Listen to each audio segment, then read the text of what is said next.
Welcome back. I have Michael Haigh here from City Mortgage, and we're talking about pre-approvals versus pre-quals versus the loan commitment. And I just want to reiterate one thing, that when you are buying a home, please make sure that if you do need to come out with a certain amount of money, you're putting a certain, like 10% down or 50, and that has to appraise for certain price, right, Michael? That you put in a little contingency that the house needs to appraise for the price at which you bought it, because you're going to be in a lot of trouble. Yes? No? Definitely. I mean, I see that happening, you know, having managed offices and now being back into the market. It's just scary. There's a lot, I mean, thousands and thousands of dollars is thousands and thousands of dollars. And you don't want to lose it because you misunderstood a contract. Sure. And one other thing very valuable about a pre-approval is when the seller is actually looking, before, when there were multiple offers, they were just immediately looking for the highest, possible price they could get. Now, sometimes if you actually have two offers, they're looking for one that they're comfortable that the property will close and the buyer is qualified, because as you know, to remarket a property, 30 days later, especially depending upon specific seasons of the year, can get more difficult. Exactly. And because here on the peninsula, we're in different microcosms of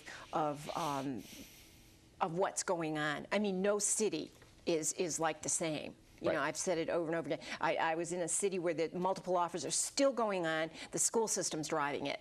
Another city, they're kind of languishing. So it just depends on where you are and what's going on as to what's happening with the property. And you're right, remarketing is just deadly. So you want to make sure you have all those little ducks all lined up in a row.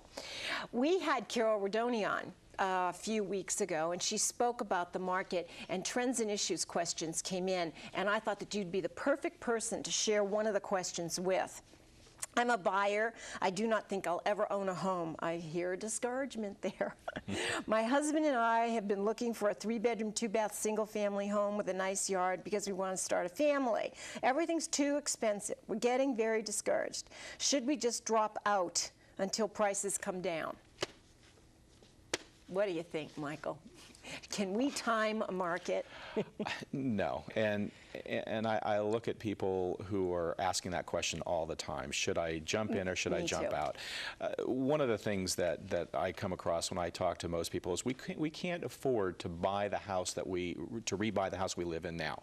So if I purchased a house 5 or 10 years ago and I look at the value of where that has gone now, where property tax would be and everything else, trying to just rebuy that house would almost be impossible. So I always kind of, when I'm talking to clients, just kind of kid around, but do whatever you need to do to get in to buy the most house that you can, being leveraged correctly. Not over leveraged, but being leveraged correctly, and that is so important today. It is so critically important. And one other thing that I'd like to add is, if you are looking, young couple who wants to start a family and needs the 3-bedroom, 2-bath with the little yard and the white picket fence, get off that dream to get into the market. Because one thing that I see many, many couples doing is trying to buy into a school system when they don't have children.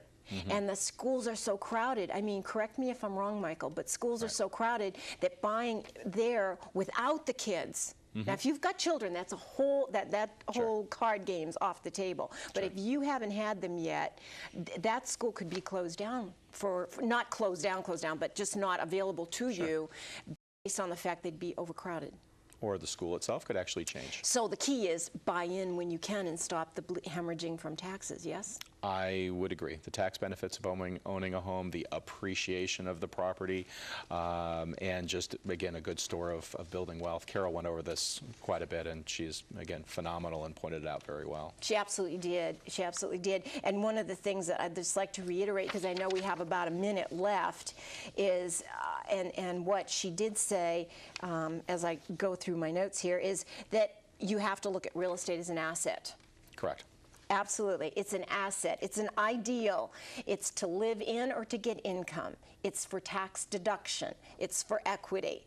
It's for appreciation, and it's for leverage.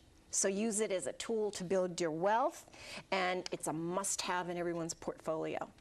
Correct. She kind of summed it up for us, huh? Perfectly said. Made our job real easy tonight. Definitely. Thank you, Michael Haigh, for being here. Thank you very much. And for letting us really delve into what it is to be pre-qualified. Thank you.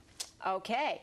Listen, we will see you again on another Real Estate with Bobbi Decker. But if we did not cover something or if we confused you in our conversation, be sure to send those questions into Trends and Issues, and we will get them answered for you either by email or give me a call.